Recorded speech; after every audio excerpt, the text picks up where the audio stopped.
오늘 저는 마태복음 3장 13절로 17절까지 말씀을 중심으로 성령 하나님께서 비둘기같이 임하시는 장면에 대해서 말씀을 나누도록 하겠습니다. 한번 따라해 볼까요? 비둘기 같은 성령님. 오늘 본문 말씀은 예수님께서 갈릴리 지역에서 이제 천국 복음 말씀을 선포하시다가 요단강에 이르러 이 침례 요한에게 침례를 받는 장면이 나와 있습니다. 겸손은 어떤 게 겸손인가? 예수님이 하라 했을 때 순종하는 것이 겸손입니다. 침례 요한은 나는 예수님의 신들매도 감당할 수가 없습니다. 주님, 내가 어찌 주님께 물침례를 줄 수 있겠습니까? 그러나 예수님께서 물침례를 줘라 했을 때에 침례 요한은 순종해서 물침례를 줍니다. 그때 여러분 주목하십시오. 하늘문이 열리더니 성부 하나님의 음성이 들립니다. 이는 내 사랑하는 자요 기뻐하는 자라. 오늘 예배 드릴 때 하늘문이 열리게 되기를 주의 이름으로 축원합니다. 하나님의 음성이 들렸으면 참 좋겠습니다. 다른 음성도 필요하겠죠. 얘야 아파트 살 거다, 이런 음성도 있겠죠. 그러나 이거보다 중요한 게 뭡니까? 너는 내 사랑하는 아들이다, 너는 내 사랑하는 딸이다, 이런 음성이 들렸으면 참 좋겠습니다. 그리고 성자 예수님에게 비둘기 같은 성령 하나님이 임재하십니다. 우리는 이 짧은 말씀에서 알 수 있는 것이 성부 하나님 아버지가 하늘문을 여시고 음성을 들려주셨습니다. 누구에게요? 성자 예수님에게. 그때 누가 임하셨습니까? 비둘기 같은 모습으로 성령 하나님이 임재하게 된다는 거죠. 사랑하는 성도님들, 성부, 성자, 성령 삼위일체 하나님은 지금 살아 역사하고 계십니다. 우리 가운데 좌정하시고 지금 이곳에서 임재해 계십니다. 삼위일체 하나님이 우리 가운데 역사하사 기도하는 것들마다 응답받게 되기를 예수 이름으로 기도합니다. 이때에 비둘기 같은 모습으로 성령 하나님이 임재하시게 됩니다. 비둘기 같은 성령님, 왜 많은 동물들이 있고 새들이 있을 텐데 비둘기라고 그랬을까요? 오늘 말씀을 중심으로 세 가지 은혜를 나누기 원합니다. 첫 번째로 비둘기는 평화의 상징입니다. 한번 따라해 볼까요? 비둘기는 평화의 상징입니다.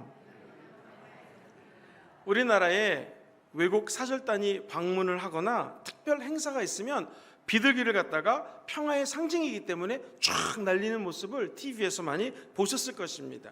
이스라엘이라고 하는 나라는 아예 인사 자체가 샬롬, 평강이라고 인사를 합니다. 왜냐하면 너무나 전쟁이 많고 팔레스타인 지역에 긴장이 많기 때문에 아침에 일어나면 샬롬, 평안하십니까? 라고 인사하는 것이 아예 인사하는 방법입니다.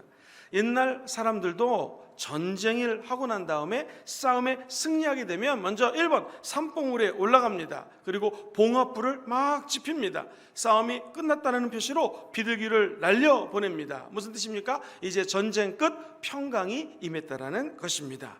저 여러분들도 하나님의 영이 임하면 마음속에 평강이 자리 잡게 될 줄 믿습니다.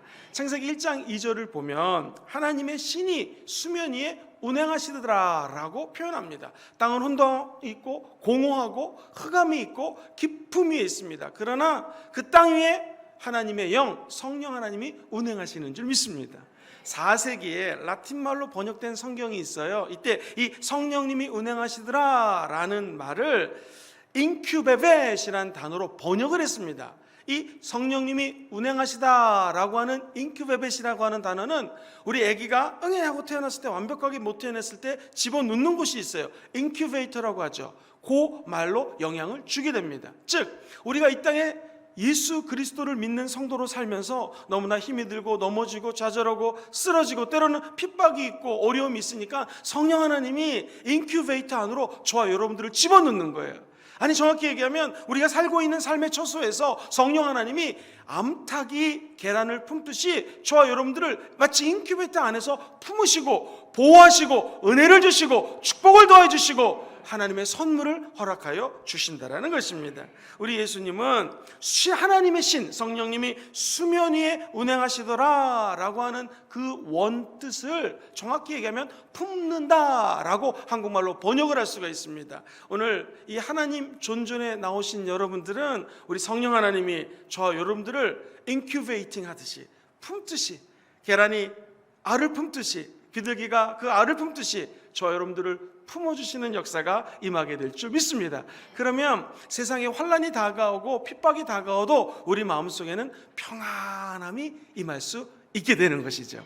세상에 코로나 바이러스가 막 퍼지고 있고 불안감이 조성되고 일본의 크루즈에 많은 사람들이 급속도로 그 전염병이 옮아지고 있고 부산으로 온다 안 온다 이런 얘기가 들을 때마다 우리는 마음속에 위축이 됩니다. 걱정이 됩니다. 이렇게 하다가 우리도 어떻게 잘못되는 것이 아닌가. 사랑하는 성도님들, 우리 하나님의 영이 임하면 마음속에 평강을 주십니다. 그 평강은 아이가 인큐베이터에 들어간 것처럼 하나님의 영이 저와 여러분들을 품어주시고 돌보아 주게 될 줄 믿습니다. 마태복음 5장 9절에 보면 귀한 말씀이 적혀져 있어요. 같이 한번 읽어볼까요? 시작. 화평케 하는 자는 복이 있나니 일컬음을 받을 것이요 이는 내 사랑하는 자요 내 기뻐하는 자다. 하나님의 아들 딸 되기 원하시면 아멘 해볼까요? 하나님의 아들 되기 위해서는 하나님의 복을 받는 자가 되어야 되는데 복 중에 제일 큰 복이 무엇인가? 화평케 하는 자는 복을 받는다라는 거예요. 영어로는 화평케 하는 자가 peacemaker라고 적혀져 있습니다. peace, 평강을 maker, 만드는 사람이라는 것이죠. 사랑하는 성도님들, 저와 여러분들이 홈 미팅을 하시거나 또는 세상에서 사회생활 하실 때 우리 성도님들이 딱 가면 사람들이 와 우리 김 집사님 오셨네 할렐루야 라고 그 분위기가 피스메이킹, 평안하게 되기를 주의 이름으로 축원합니다. 우리 교회는 없겠지만 반대로 어떤 교회 가면 김 집사님 오면 야야야 김 집사 왔다 조용해 막 이렇게 된다면 불안하고 그죠? 험담하고 이런 분위기가 아니라 저와 여러분들이 가는 곳마다 밟는 곳마다 하나님의 평강이 깃들게 될 줄 믿습니다. 화평케 하는 자는 복이 있나니 하나님의 자녀인 것이 온 열방에 드러나게 될 것입니다. 예수님이 제자를 파송하면서 너희들은 신방을 가라 가정에 가라 2명씩 짝을 지어서 제자를 파송합니다. 그때 똑똑똑 문을 열고 들어갑니다. 제일 먼저 들어가자마자 우리 제자들이 어떻게 축복했을까요? 1번 이 집안에 물질적인 축복이 임할지어다. 2번 이 집안에 평강이 임할지어다. 정답 2번입니다. 어쩜 여러분들 이렇게 답을 잘하십니까? 예수님의 제자들이 신방 가서 제일 먼저 복을 빌어드리는 것은 이 집안에 하나님의 평강이 임할지어다. 왜 그럴까요? 물질보다 어찌 보면 건강보다 하나님이 눈에 보여 이게 축복해 주시는 것보다도 더 중요한 것이 마음의 평강이라는 것입니다. 그래서 화평케 하는 자는 복이 있나니. 사람의 힘으로 화평케 하는 것이 가능할까요? 우리 인간의 힘으로 모든 것들을 화평하게 만드는 것이 쉽지가 않습니다. 저 여러분들이 예수 그리스도 안에 들어가게 되면 예수님의 힘으로 화평케 만드는 역사가 임하게 될 줄 믿습니다. 에베소서 2장 13절로 16절에 보면 조금 길지만 귀한 메시지가 적혀져 있어요. 같이 한번 읽어보시죠. 시작. 이제는 전에 멀리 있던 너희가 그리스도 예수 안에서 그리스도의 피로 가까워졌느니라. 그는 우리의 화평이신지라. 둘로 하나를 만드사 원수된 것 곧 중간에 막힌 담을 자기 육체로 허시고 법조문으로 된 계명의 율법을 폐하셨으니 이는 이 둘로 자기 안에서 한 새 사람을 지어 화평하게 하시고 또 십자가로 이 둘을 한 몸으로 하나님과 화목하게 하려 하심이라. 원수된 것을 십자가로 소멸하시고 또 자 한번 따라해 볼까요? 십자가로 소멸하시고. 십자가로 뭘 소멸했습니까? 원수된 것들을 소멸해 버렸다라는 거예요. 의문에 속한 계명 율법으로부터 하나님의 아들 예수님이 이 땅에 오셔서 그 의문의 율법들을 육체로 파기시켜 버렸다라는 거예요. 율법은요 거울과 똑같습니다. 제 얼굴에 더러운 게 묻었으면 거울을 보고 닦아내면 됩니다. 율법은 우리가 무엇을 잘못했는지 죄를 깨닫게 하는데 도움이 됩니다. 그러나 율법을 100% 지킬 수 있는 사람은 전 세계에 한 명도 없습니다. 하나님께서 613가지의 율법을 너무나 많기 때문에 인간이 따르지 못한 것을 알았기 때문에 모세를 통하여 10계명으로 줄여줍니다. 그 10계명마저도 인간이 지킬 수가 없는 거예요. 그래서 예수님은 이 땅에서 이렇게 말씀하십니다. 크고 첫 번째 되는 율법 계명이 무엇인가? 하나님을 사랑하는데 마음을 다하고 목숨을 다하고 뜻을 다하고 힘을 다하여 하나님을 사랑하는 것이 첫 번째 되는 계명입니다. 두 번째 되는 계명은 내 이웃을 내 몸과 같이 사랑하라는 거예요. 사랑하면, 하나님 사랑하고 이웃 사랑하면 구약의 613가지의 율법, 모세를 통하여 하나님이 주셨던 10가지 10계명이라고 하는 율법들을 다 이룰 수 있다라는 것입니다. 우리 마음속에 하나님을 뜨겁게 사랑하는 마음이 오늘 이 밤에 싹트게 되기를 주의 이름으로 축원합니다. 하나님을 사랑하면 내 자신을 사랑할 수 있고 이웃까지 사랑할 수 있게 된다는 것이죠. 그리고 성령이 강림하사 우리 마음속에 미움이 떠나가게 되고요, 다른 사람을 볼 때 진정으로 용서할 수 있는 힘이 생길 수 있다는 것이죠. 그래서 성 프란시스는 이렇게 기도문을 만들어 시로써 노래를 합니다. 주여, 나를 평화의 도구로 써 주옵소서. 미움이 있는 곳에 사랑을, 상처가 있는 곳에 용서를, 오류가 있는 곳에 진리를, 절망이 있는 곳에 희망을, 주여 나를 평화의 도구로 써 주옵소서 라고 시인은 노래합니다. 우리도 마찬가지입니다. 죄를 범하기 쉬운 이 땅, 너무나 사는 것이 고달프고 힘들 때가 있습니다. 원래 하나님은 인간을 창조하실 때 하나님의 형상을 따라 창조하셨기 때문에 화목하고 용서하고 위로하고 사랑하고 품게 창조하셨어요. 그런데 서로 미워하고 오해하고 다투다가 고민한 나머지 병들고 늙어 죽는 것이 어찌 보면 인생의 모습입니다. 그러나 우리 예수 믿는 사람은 틀립니다. 우리 신복음 금종교에 나오신 여러분들은 틀립니다. 왜냐하면 성령님을 선물로 받았기 때문에 서로 화목하고 죄를 덮어주는 역사가 임하게 된다는 거예요. 성령은 사랑의 영입니다. 사랑이 충만한 곳에 허다한 죄를 덮는 역사가 임하게 된다는 것이죠. 우리도 예수님의 사랑으로 내가 미워하는 사람들을 용서하는 피스메이커, 화평케 하는 자들이 되기를 주의 이름으로 축원합니다. 우리가 헌금을 드린다. 성경은 하나님께 내가 이 귀한 헌물을 드립니다. 그런데 성경은 헌물을 드리기 전에 네가 마땅히 먼저 해야 될 것이 있다고 가르쳐 줍니다. 마태복음 5장 24절 말씀 같이 한번 읽어보죠. 시작. 예물을 제단 앞에 두고 먼저 가서 형제와 화목하고 그 후에 와서 예물을 드리라는 거예요. 우리가 이 귀한 예물, 얼마나 돈을 버는 것이 힘들고 어렵습니까? 1,000원이 됐건 10,000원이 됐건 10만 원이 됐건 이 귀한 물질을 하나님께 드리기 전에 해야 될 것이 있다는 거예요. 그것은 일단 네 예물을 이 성전 앞에 놓고 화목하지 않은 사람이 있다면, 싸우고 다투는 사람이 있다면 그 사람에게 먼저 달려가라는 것입니다. 사랑하는 성도님들, 화평케 하는 자가 되기 원하시는 분 아멘 해볼까요? 어떻게 가능합니까? 한 가지 방법입니다. 성령이 임하면 가능해진다라는 거예요. 성령이 임하면 우리 마음이 겸손해져요. 그래서 내가 미워하는 사람을 향하여 달려갈 수 있는 힘과 은혜가 생긴다라는 것입니다. 화평케 되는 것, 화해하는 것, 용서하는 것, 이게 인간의 힘으로 안 됩니다. 인간의 능력으로 안 됩니다. 참으로 힘으로도 능으로도 안 돼요. 그러나 성령이 역사하시면 되게 된다라는 것이죠. 예수님은 성령님을 이 땅에 보내주셨습니다. 성령 하나님은 예수님의 영이에요. 예수님께서 이렇게 말씀하십니다. 수고하고 무거운 짐진 자들아, 저와 여러분들이죠. 그 며칠 나서 기도하는 이유가 무엇입니까? 우리에게 수고로움이 있어요. 무거운 짐이 있습니다. 우리 학생들은 공부하는 짐이 있어요. 엄마 아빠와의 갈등이 있을 수 있어요. 우리 사랑하는 성도님들은 직장에서, 사업 현장에서 어려움이 있을 수 있습니다. 그게 다 수고하고 무거운 짐입니다. 우리 주님 말씀하세요. 그 짐을 내게로 다 가지고 와라. 내가 너희를 쉬게 하리라. 할렐루야. 나는, 예수님 말씀하시기를, 나는 어떻게 너희에게 힘을 줄 수 있는가? 나는 마음이 첫째 온유하다. 두 번째, 나는 마음이 겸손하다. 나의 멍에를 메고 나에게 배워라. 그리하면 너희 마음에 쉼을 얻으리니. 오늘 이 말씀이 여러분 마음속에 새겨지게 되기를 주의 이름으로 축원합니다. 우리 예수님은 마음이 온유해요. 겸손해요. 그 예수의 영을 받은, 성령을 받은 저와 여러분들은 겸손할 수 있어요. 온유해질 수 있습니다. 그리고 참된 쉼을 가질 수 있게 된다는 것이죠.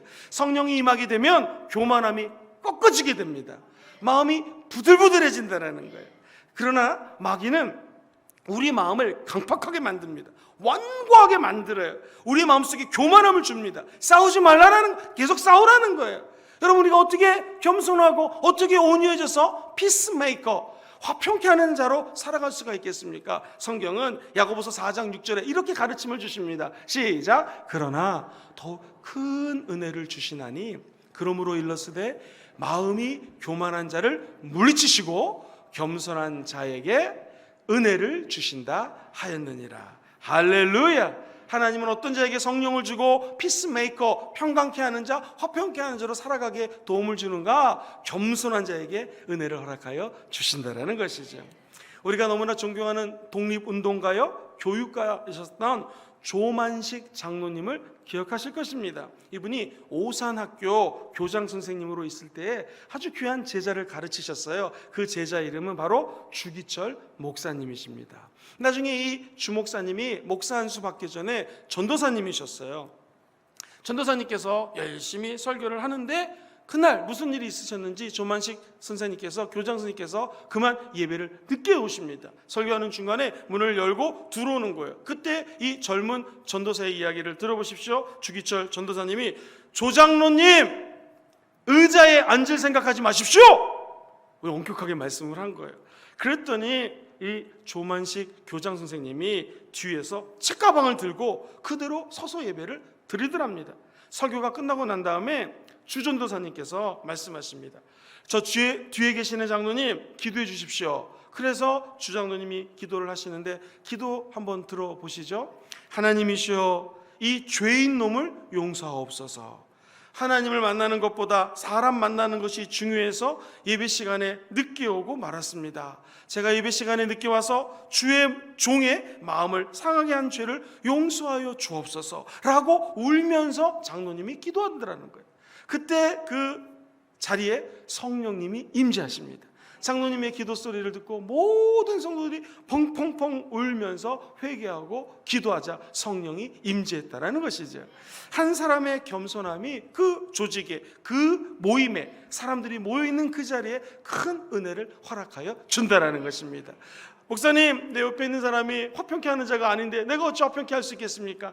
옆 사람이 그렇다 할지라도, 우리가 회사에 나갔을 때 나를 괴롭히는 사람이 있다 할지라도 성령님은 비둘기같이 임하시는 분이십니다. 비둘기는 평화의 상징입니다. 성령을 모시고 있는 저와 여러분들은 힘들고 교만하고 어렵고 나를 핍박하고 나에게 어려움을 주는 우리 회사의 직원들이 있다 할지라도, 그런 거래처의 사람들이 있다 할지라도 끝까지 겸손하십시오. 기적이 일어나게 될 것입니다. 예전에 김천이라는 곳에 유명한 설렁탕집이 있었는데요, 얼마나 설렁탕이 유명한지요? 줄을 서가지고 설렁탕을 먹었답니다. 그런데 그날 재료를 좀 안 좋은 걸 갖고 와가지고 설렁탕을 끓였는데 색깔이 누렇게 뜬 거예요. 전화를 했습니다. 오늘 재료가 안 좋아서 설렁탕을 끓였는데 누렇게 국물이 뜹니다. 그랬더니 그 물건을 파는 사람이 이렇게 얘기를 하더래요. 사장님, 커피 프림 타면 하얘지는 거 아시죠? 다들 그렇게 하니까 오늘 좀 그렇게 하십시오 라고 얘기했습니다. 그때 그 김천 사장님이 나는 그렇게 할 수가 없습니다 하면서 정직하고 겸손하게 표를 갖다가 쫙 갖다 붙여냈습니다. 오늘은 재료가 안 좋아서 설렁탕을 팔지 못합니다. 다음에 오십시오 라고 겸손하게 상황을 설명하자 그 김천에 있는 설렁탕집이 대박이 났다라는 것입니다. 부산하고 멀지 않으면 한번 가봤으면 좋겠습니다. 사랑하는 성도님들, 우리가 이 땅에 살면서 어려움에 부딪힐 수가 있습니다. 살짝 속이고 남 살짝 트릭을 써가지고 살고 싶을 때도 왜 없겠습니까? 그러나 기억하십시오. 성령님을 모시고 사는 저와 여러분들은 선교적 삶을 살아야 됩니다. 전도적인 삶을 살아야 됩니다. 우리를 통하여 예수님이 드러나야 됩니다. 우리의 화평케 하는 모습을 보고 사람들이 변화되는 역사 임하게 될 줄 믿습니다. 어떻게 가능할까요? 성령이 임하게 되면 가능합니다. 그 좋으신 성령님이 오늘 이 밤에 비둘기처럼 이 자리에 임재하시게 되기를 주의 이름으로 축원합니다. 두 번째로, 우리 성령님이 비둘기처럼 임재하셨다라고 하는 것은, 이 비둘기는 기쁜 소식을 전하는 새입니다. 한번 따라해 볼까요? 기쁜 소식을 전함. 창세기 8장에 보면 하나님이 이 아담의 후예들을, 육체가 된 이 하나님의 백성들을 마음이 아프지만 홍수로 심판을 하십니다. 약 1년이 지난 날 7월 17일에 드디어 아라랏산이라고 하는 곳에 이 노아의 방주가 스탑을 하게 되죠. 그때 노아가 기도하는 마음으로 첫 번째, 까마귀를 갖다가 휙 날려보냅니다. 까마귀가 안 돌아와요. 자, 왜 안 돌아왔을까요? 까마귀는 죽은 고기를 먹습니다. 시체를 먹는 새예요. 그러니까 동물들이 그 홍수에 많이 죽어 있기 때문에 그거 먹느라고 돌아오질 않아요. 그런데 이 노아가 이번에는 비둘기를 한 마리 잡아서 하늘로 휙 날릅니다. 그랬더니 이 비둘기가 물 없는 데를 다니다가 아직 물이 많기 때문에 다시 돌아오죠. 이때 성경은 노아가 손을 벌려서 비둘기를 환영하고 맞이해줬다라는 거예요. 우리도 마찬가지입니다. 하나님께 예배드리고 세상으로 파송되는 하나님의 비둘기 같은 백성인 줄 믿습니다. 이곳에 나가서 내 사명이 있어요. 아직 홍수가 끝나는지 안 끝나는지를 알려줘야 됩니다. 참고로 노아의 방주는 옆에 창문이 없습니다. 하늘에만 창문이 있어요. 그래서 노아가 물이 다 없어졌는지를 알 수가 없어요. 그때 비둘기는 사명을 감당합니다. 아직 물이 있습니다 라고 보고를 하는 것이죠. 일주일이 지났어요. 노아가 다시 비둘기를 샥 날릅니다. 이번에는 열심히 날아다니다가 감람나무 새 이파리를 하나 물고 들어옵니다. 무슨 뜻입니까? 지금 물이 많이 꺼져서 산봉우리가 있고 감람나무에 새 잎사귀가 있습니다 라고 보고하는 거예요. 그때 노아도 두 손을 벌리고 환영합니다. 저와 여러분도 예배 끝나고 세상으로 나아가 다시 하나님 전으로 올 때, 하나님께 올 때는 좋은 소식을 갖고 오게 되기를 주의 이름으로 축원합니다. 감람나무 이파리를 하나씩 물고 오게 되기를 주의 이름으로 축원합니다. 장미꽃은 물고 오지 마십시오. 감람나무 이파리를 물고 오는 것처럼 좋은 소식을 하나님의 전에 와서 간증하시고 선포하시기를 주의 이름으로 축원합니다.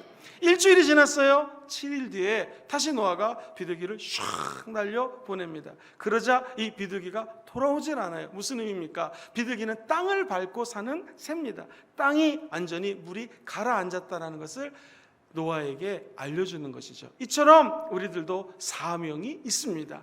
소는 소의 사명이 있습니다. 소가 열심히 밭을 갈고 논을 갈고 도와주다가 어느 날 소가 생명을 달리하면 가죽은 벗겨서 구두를 만들고 가죽 제품을 만듭니다. 소를 가지고 피는 선짓국을 만듭니다. 무릎은 사골국을 삶아가지고 곰탕을 만들고요. 심지어 우리나라는 꼬리뼈까지 잘라가지고 열심히 끓여서 먹습니다. 소가 죽으면 사명을 다한다는 것이죠. 한 20몇 년 전에 호주에 갔더니 세상에 꼬리뼈가요, 한국에서는 굉장히 비쌌는데 거기 정육점 아저씨가 무료로 주는 거예요.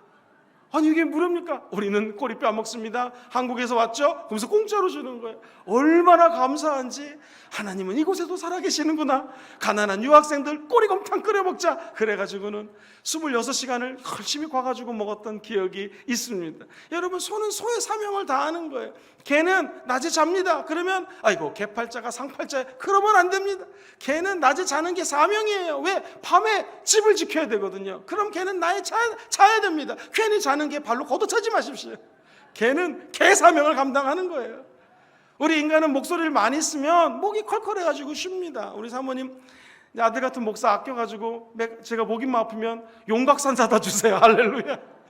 그런 거죠. 목이 우리 인간은 많이 쓰면 아파요. 그런데 개는 아무리 줘도 감기만 걸리지 않으면 개는 목소리가 안 쉬어요. 그게 자기 사명이에요. 멍멍 지어야 된다는 거예요. 개는 빨리빨리 달립니다. 왜? 다리가 튼튼해야지 도둑을 쫓아갈 수 있기 때문에 그렇죠. 개는 개 나름대로 사명을 하는 거예요. 닭은 또 닭의 사명이 있습니다. 닭은 꼬꼬닥하고 우리를 깨워주는 것이 닭의 사명입니다. 그리고 우리 인간에게 여름철이 되면 삼계탕 드세요 라고 상에 올라오는 것이죠. 그게 닭의 사명인 것이죠. 우리도 각자의 사명이 있습니다. 비둘기 같은 성령님, 비둘기가 임해서 밖에 나간 다음에 사명을 감당했습니다. 우리도 하나님이 맡겨준 사명을 감당하는 여러분 되기를 주의 이름으로 축원드립니다. 이 세상에 살면서 최고로 좋은 소식이 무엇일까요? 승진했습니다. 좋은 소식이죠. 주택 구입했습니다. 좋은 소식이죠. 할렐루야, 목사님 저 결혼해요. 할렐루야, 좋은 소식이죠. 저 좋은 대학 합격했어요. 좋은 소식이죠. 그런데 여러분, 진짜 큰 기쁨, 굿뉴스, 좋은 소식은 무엇입니까? 복음인 줄 믿습니다. 복된 소식, 복음, 이것이 기쁜 소식이에요. 성령이 왜 임하십니까? 성령이 여러분들에게 임하시면, 오직 성령이 임하시면 너희가 권능을 받고 예루살렘과 온 유대와 사마리아와 땅끝까지 이르러 무엇이 되는 것입니까? 증인이 되는 것입니다. 증인되라고 성령이 임하는 것이죠. 우리가 성령을 받았다, 비둘기 같은 성령이 내게 강림했다라고 하는 것은 굿뉴스, 복음, 좋은 소식, 복된 소식을 전하기 위함인 줄 믿습니다. 그때 기적이 일어나는 것이죠. 여의도 순복음교회에 캐나다에서 오랫동안 약사로 일을 하신 목사님이 계세요. 어느 날 최자실 목사님이 캐나다에 집회 가셨다가 그 약사 당시 장로님에게 어깨를 툭툭 두들기면서 이렇게 말씀하셨습니다. 최자실 목사님은 조용기 목사님의 장모님이신데 항상 보면은 할렐루야 금식 일주일 이러면 일주일 금식하기 때문에 다들 도망다니고 그랬다고 합니다. 그런데 이 장로님에게 어깨를 툭툭 치면서 파타임 말고 풀타임 금식 일주일 풀타임 돼 딱 그러시더래요. 그게 무슨 말이냐면 그냥 파타임으로 장로로 사역하지 말고 목사가 되라 이제 그래서 장로님이 당시 기도하고 뒤늦게 신학을 하셔서 목사님이 되셨어요. 그런데 어느 날 캐나다에서 영어를 약사기 때문에 참 잘하시는데 하나님이 한국에 가서 노방전도 하라는 거예요. 그래서 자기 사명인 줄 알고 연세가 많은 상태에서 한국에 오게 됩니다. 그리고 이 목사님이 예수 천국 불신 지옥라고 약사셨던 이 장로님이셨던 분이 늘 전도를 하는 거예요. 저도 함께 훈련을 받았는데 버스를 타면 그 목사님이 할렐루야 당신은 어디 와서 어디로 가시면 이제 예수 천국 불신 지옥 딱 들고 막 얘기하는 거예요. 그러면 우리들은 모른 척하고 있다가 그 맨 끝에 예수님 이름으로 기도합니다. 그럼 우리들이 아멘! 엄청 큰 소리를 하는 겁니다. 같이 이렇게 전도를 하는데 어느 날 남대문에서 전도를 하는데 키가 크고 잘생긴 백인이 이 목사님에게 와더랍니다. 그러더니 크리스찬이라고 해서 나는 목사인데 캐나다에서 왔다고. 그러니까 그 백인이 나도 캐나다에서 왔다고. 나도 크리스찬인데 난 한 번도 전도를 안 했으니 목사님 따라서 전도하고 싶습니다. 그래서 이 목사님이 그럼 내가 버스를 같이 타고 전도할 때 말씀을 전할 테니 맨 끝에 사인을 주면 아멘 해라. 그래서 그 키 큰 백인이 함께 탄 거예요. 그러다가 전도 훈련을 받습니다. 막 설교를 하고 예수 이름으로 기도합니다. 그랬더니 그 백인이 아멘! 큰 소리를 하니까 모든 버스 탄 사람들이 놀란 거예요. 그런데 이 백인 캐나다 사람이 은혜를 받은 거예요. 어느 날 비행기 티켓이 전 세계를 다닐 수 있는 비행기 티켓이 2장이 날라왔어요. 목사에게 뭔가 그랬더니 편지가 들어있대. 그날 저는 목사님과 함께 전도했던 캐나다 사람인데 저의 직업은 파일럿입니다. 비행기를 갖다가 운전한 사람인데 너무 그날 목사님께 은혜를 받고 감동을 받아서 전 세계를 다닐 수 있는 비행기 티켓을 2장을 넣을 테니 사모님과 전 세계를 한번 여행해 보십시오 라고 티켓이 온 거예요. 할렐루야! 여러분 예배 마치고 구소시장으로 모여서 다 같이 전도하시게 되기를 바랍니다. 사랑하는 성도님들, 하나님이 주시는 사명이 있습니다. 그것이 꼭 예수, 천국, 불신, 지옥 이것이 아니더라도 비둘기 같은 성령이 임하게 되면 각자의 삶의 현장에서 선교적 삶을 사는 역사 임하게 될 줄 믿습니다. 우리에게 최고의 좋은 소식, 복된 소식은 복음을 증거하는 것인 줄 믿습니다. 기쁜 소식을 전하려면 비둘기가 날아올라야겠죠. 높이 날아야지 멀리 볼 수 있습니다. 비둘기는 높이 나르는 새입니다. 근데 재밌는 것은 이 비둘기는 원래 땅에 사는 새예요. 그러니까 땅에 붙어 있는 것이 아니라 때로는 높은 창공을 날개짓을 해서 올라가게 됩니다. 우리도 이 땅에 발을 딛고 살 수밖에 없는 존재입니다. 아무리 예배를 드리고 성령 충만하고 방언을 하고 은사를 받고 성령의 강력한 역사를 체험한다 할지라도 이제 내일이면 월요일이면 다시 회사로 돌아가야 되고 학생들은 학교로 돌아가야 됩니다. 이 땅에 발을 딛고 삽니다. 그러나 우리는 세상 사람들하고 틀린 것이 있어요. 그것은 비둘기 같은 성령이 임하면 우리는 날개를 활짝 펴고 저 천국에 계시는 하나님 보좌 우편에 계시는 예수님을 만나는 은혜가 임하게 될 줄 믿습니다. 성령이 역사하시면 하나님의 예배를 통하여 하나님과 하나 되는 역사, 보좌에 올라가는 은혜의 체험을 할 수 있다라는 것이죠. 골로새 3장 1절은 이야기합니다. 그러므로 너희가 그리스도와 함께 살리심을 받았다면 여쭤보겠습니다. 여러분 예수와 함께 부활하여 살리심을 받았습니까? 그렇다면 위의 것을 찾으라. 거기는 그리스도께서 하나님 우편에 앉아 계시느니라. 성령이 임하면 이 땅에 발을 딛고 살지만 우리는 눈을 들어 위의 것을 추구할 수 있습니다. 비둘기처럼 날개짓하며 하나님의 아들 예수 그리스도를 보호자 우편에서 만날 수 있게 된다는 것이죠. 우리의 시민권은 하늘에 있습니다. 미국 시민권, 캐나다 시민권, 호주 시민권 이런 거 아닙니다. 우리의 시민권은 하늘에 있습니다. 그래서 거기로 구원하는 자 예수 그리스도를 기다리는 은혜가 우리 삶 가운데 나타나게 될 것입니다. 진리는 이 땅에서 나오는 것이 아니라 저 하늘에서 내려옵니다. 오늘 하늘문이 열리고 비둘기 같은 성령이 우리 가운데 강림하시게 되기를 주의 이름으로 축원합니다. 그러면 우리는 하나님의 보좌 우편까지 올라가는 역사가 임하게 될 것입니다. 야고보서 1장 17절 말씀을 같이 한번 읽어보겠습니다. 시작. 온갖 좋은 은사와 온전한 선물이 다 위로부터 빛들의 아버지께로부터 내려오나니 그는 변함도 없으시고 회전하는 그림도 없으시고 모든 빛들이 저 위에 계신 하나님께로부터 내려오게 될 줄 믿습니다. 비둘기처럼 날마다 좋은 소식을 전하시고 우리가 하나님과 접촉이 돼서 우리를 만나는 모든 사람들에게 굿뉴스, 기쁨의 소식, 복된 소식, 복음이 증거되게 되기를 주의 이름으로 축원드립니다. 이제 세 번째로 비둘기는 성령님과 어떤 연관이 있을까요? 비둘기는 제물로 쓰입니다. 한번 따라해 보실까요? 제물로 쓰임. 레위기 1장 14절부터 15절 말씀을 한번 같이 읽어보도록 하겠습니다. 시작. 만일 야훼께 드리는 예물이 새의 번제이면 새끼로 예물을 드릴 것이요 제사장은 그것을 제단으로 가져다가 그것의 머리를 비틀어 끊고 제단 위에서 불사르고 피는 제단 곁에 흘릴 것이며, 여기 보면 비둘기가 세 종류가 나와요. 첫째 산비둘기, 두 번째 집비둘기, 세 번째 제물이 된 비둘기. 산비둘기는 뭘 의미하는가? 정처 없이 자기 마음대로 떠돌아다니는 불신자의 삶을 의미할 수 있습니다. 또는 예수 믿지만 내가 마음대로 교회와는 상관없이 떠돌아다니는 신앙인을 의미합니다. 집비둘기는 뭘 의미할까요? 정해진 거처나 그것밖에는 사는 걸 모릅니다. 길들여지기는 했지만 자기밖에 모르는 신앙인을 집비둘기라고 표현할 수 있습니다. 그렇다면 세 번째 제물된 비둘기는 무엇입니까? 이름도 없이 빛도 없이 희생하는 삶을 사는 크리스찬을 의미합니다. 저 여러분들은 기왕이면 제물된 비둘기가 되기를 주의 이름으로 축원합니다. 요한복음 14장 24절에 이런 말씀이 있어요. 내가 너에게 할 말이 있는데 한 알의 밀이 땅에 떨어져서 죽지 않으면 한 알 그대로 있고 죽으면 어떻게 됩니까? 많은 열매를 맺느니라. 제물이 된다는 것은 죽음을 상징하는 거예요. 죽어야 된다는 거예요. 고린도서 15장 32절 이렇게 얘기합니다. 내가 그리스도 예수 우리 주 안에 있는 가진 바 너에게 대한 나의 자랑을 두고 단언할 것이 있는데 나는 날마다 죽노라. 한번 따라해 보시겠습니까? 나는 날마다 죽노라.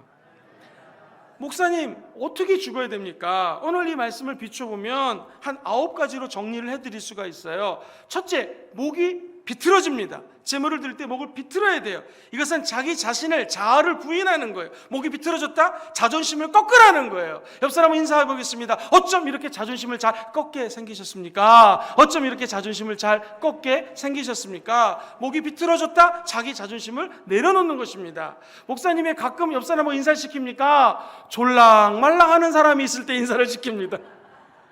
자, 두 번째, 목을 자릅니다. 이 목 자르는 건 뭐예요? 교만을 없애는 거예요. 교만을. 세 번째, 피를 뺍니다. 피를 빼는 건 뭐예요? 내 혈기가 있습니다. 그 혈기를 빼내라는 거예요.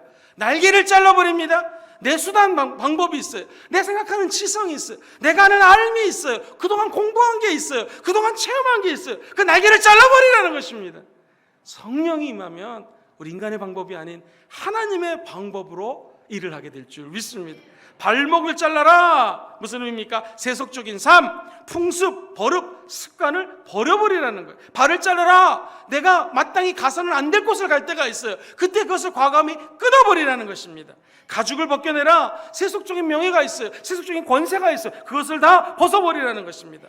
각을 떠라. 이것은 뭐를 의미합니까? 희생하라는 것이죠. 예수님처럼 더러운 것을 내어버려라. 우리가 저지른 자범죄가 있습니다. 멀쩡히 여러분들 앉아 계시고 좀 멀쩡히 설교하지만 밤에 잠을 자기 전에 무릎을 꿇고 기도하면 우리가 지은 죄가 얼마나 많이 있습니까? 그 죄를 더러운 것을 내어버리라는 거예요. 우리의 힘으로 용서받을 수 없으니 예수 피를 의지하셔야 됩니다. 성령님을 환영하고 모셔드려야 됩니다. 그리고 9번째로 놋 제단에게 드린다. 이 말은 내 삶을 주를 위해서 살아가야 된다는 것입니다. 여러분, 비둘기는 구약에서 제물로 쓰였습니다. 오늘 비둘기 같은 성령님을 만나기 원하시는 분들은 아멘 해볼까요? 그럼 우리의 삶을 드려야 된다는 거예요. 로마서 14장 8절 말씀을 같이 한번 읽어보겠습니다. 시작. 우리가 살아도 주를 위하여 살고 죽어도 주를 위하여 죽나니 그러므로 사나 죽으나 우리가 주의 것이라. 내가 죽으면 여러분의 가정이 삽니다. 내가 죽으면 교회가 삽니다. 내가 죽으면 내 영이 살아납니다. 내가 죽으면 한 제너레이션, 한 세대가 살아나는 것입니다. 반면에 내가 살면 내 영이 죽습니다. 내 안에 있는 나의 죄성이 살아나면 우리 가정이 죽을 수 있어요. 우리 교회가 죽고 한 시대가, 한 나라가 멸망할 수 있다는 것이죠. 사랑하는 여러분, 십자가와 함께 거룩하게 죽는 여러분 되기를 주의 이름으로 축원합니다. 한 알의 밀알이 땅에 떨어지면 답답하죠. 그 추운 데 들어가면 얼마나 껌껌하겠습니까? 위에서 물이 콸콸콸콸 쏟아집니다. 아이 추워, 얼마나 차갑겠습니까? 근데 문제는 이 씨앗이 몸이 탱탱탱탱 불어납니다. 왜? 물 때문에. 그리고 아마 이 씨앗은 얘기할 거예요. 와, 나 이제 죽는구나. 그런데 죽는 것이 아니라 뿅 하고 새싹이 솟아오른다라는 것이죠. 우리도 때로는 사방으로 우겨쌈을 당한 것 같을 때가 있습니다. 아이고 추워, 아이고 깜깜해, 아유 답답해, 이거 어떻게 하면 좋지? 어디서 위에서 누가 나를 찍어 누르는 것 같습니다. 물이 떨어집니다. 아니 내 몸이 팅팅 불면서 아픕니다. 이거 어떻게 나 죽나 보다 했는데 죽는 것이 아니라 새싹이 돋아나게 되어 있습니다. 너무 상식적인 문제를 드리죠. 씨앗이 땅에 떨어져서 평생 땅 속에 사는 게 낫습니까? 싹을 틔어서 앞으로 태어나는 게 낫습니까? 새싹이 돋아나는 게 낫죠. 우리도 마찬가지입니다. 조금만 있으면 새싹이 돋아나게 될 것입니다. 죽으면 열매를 맺게 되고 죽으면 새싹이 돋아나게 되어 있습니다. 예수 그리스도가 십자가에서 죽으셨기 때문에 부활의 은혜가 있는 것입니다. 우리도 예수님을 본받아 우리의 몸을 거룩한 산 제물로 드리게 되기를 주의 이름으로 축원합니다. 그래서 로마서를 쓴 사도 바울은 너희는 이 세상의 패턴을 따르지 말고 오직 너의 몸을 하나님이 기뻐하시는 거룩한 산 제물로 드리라는 거예요. 영어 성경에는 living, 살아있는 sacrifice, 제물. 원래 이 sacrifice라고 하는 것은 완전히 죽어 뭉그러져 가지고 비둘기처럼 목이 틀리고 피를 흘리고 완전히 죽어져서 드리는 것이 sacrifice, 제물이에요. 근데 그 앞에 living, 살아있는 sacrifice, 제물로 드리라는 거예요. 여러분, 이곳에서 살아있는 분들 한번 아멘 해보실까요? 아멘. 우린 살아있으니까 아멘 하죠. 그러나 제물이 되라는 거예요. 그러면 이것이 너희가 드릴 마땅한 영적 예배니라. 오늘 예수 앞에 나와 기도하실 때 거룩하게 죽음에 하나 되는 역사 임하게 되기를 주의 이름으로 축원합니다. 이 비둘기는요, 아무리 더러운 곳을 날아다녀도 깨끗해요. 진흙탕을 날아다녀도 항상 깨끗합니다. 조리학자가 조사를 해봤더니 비둘기는 양 날개에서 기름이 흘러나온대요. 그래서 그것으로 스스로를 세정하는, 세척하는 효과를 나타내기 때문에 비둘기는 항상 깨끗한 겁니다. 우리도 이렇게 교회 나오면 너무나 행복합니다. 여러분 행복하시죠? 아침에 특세하고 또 모이고 행복하시죠? 할렐루야! 행복합니다. 그래서 너무 행복해.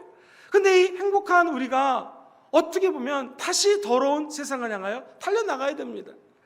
아기 관영할 때 까마귀는 저 악한 고기들, 죽음의 시체들을 먹느라고 혈안이 되어 있어요.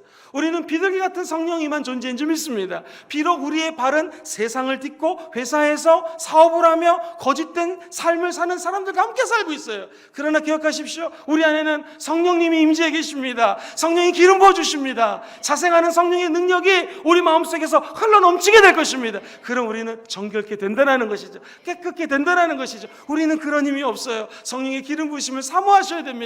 목사님, 어떻게 성령의 기름 부음 받습니까? 예배 때 받는 것입니다. 언제 성령의 기름 부으심이 임하십니까? 오늘 기도할 때에 성령의 기름 부으심이 임하게 된다는 것이죠. 그러므로 초대에 나와서 기도하시고 성령의 기름 부으심을 만끽하는 여러분 되기를 주의 이름으로 축원합니다.